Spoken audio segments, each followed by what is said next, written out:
So this all came about because back in my hometown of Alva, Oklahoma, my mom works with the high school robotics team. Heartland Best, I think, is the name of the robotics competition, and every year they do a different theme for their robot. Some real world problem that a robot would need to solve, like, oh, you need to go into this dangerous environment and defuse a bomb, or go pick up eggs or something. And in 2017 the theme was firefighting, and she informed me, my mom, that the robotics team would get extra points for their project if they had a video game to go with their robot to demonstrate firefighting. And so she asked me if I would pitch in and make them a video game to promote their team. And so I said yes, and that was the birth of FireFight. It's a promotional project for the Alva Robotics team. And so what was the transition from, okay, I made the, like, how much of that game was just a demo or something? For the robotics, they had their initial, how do I want to say this?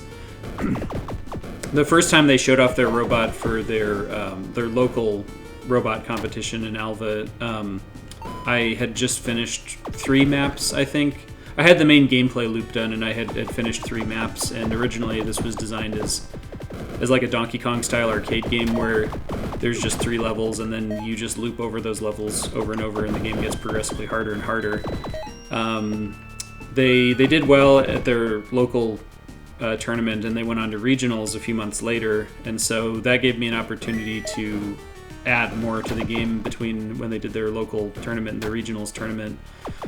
So that's when Firefight evolved from just a little demo game that was just meant to be like a time killer at a booth at a robotics competition to, oh, this is a full-fledged game with 25 levels and different worlds with different themes and stuff like that.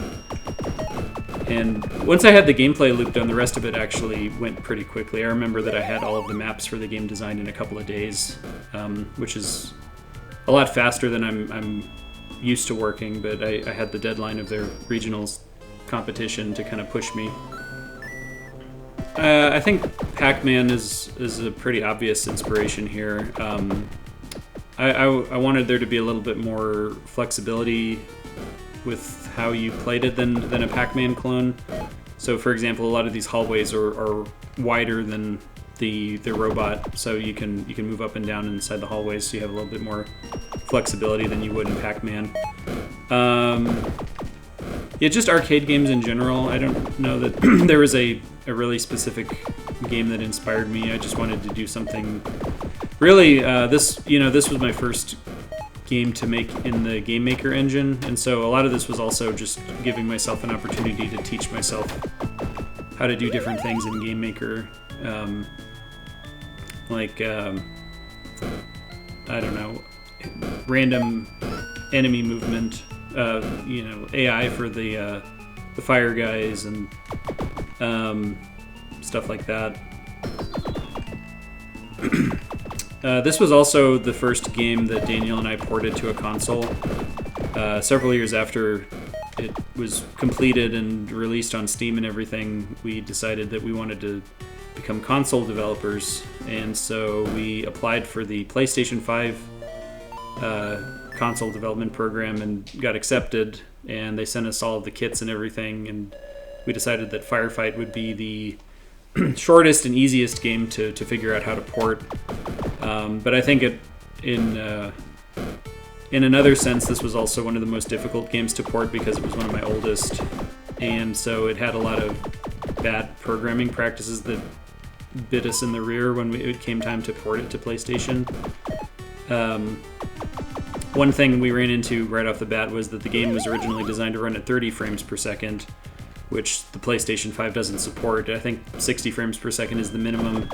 So what we found was that once we ported it to PlayStation, we actually got it running on a PlayStation, was the game ran at double speed because it was taking the 30 frames per second and trying to convert it to 60 frames per second. So we had to go back and redo almost all of the timing logic in the game to run at 60 frames per second instead of 30. So that was a pretty big undertaking just right off the bat. So a lot of stuff like that was just poor programming practices that kind of bit us when we decided that we wanted to put it on consoles.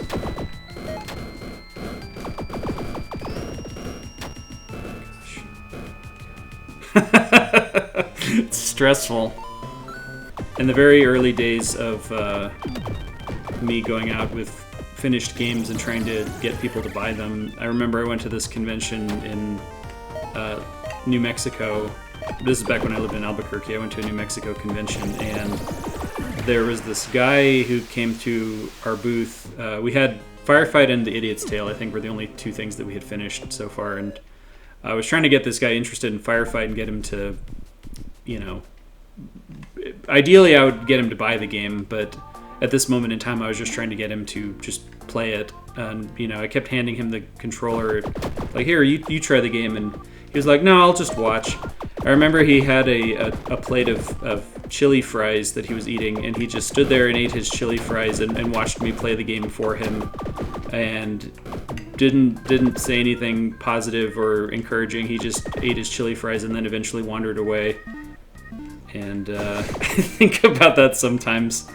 I don't try as hard these days to get people to be interested in what I'm doing.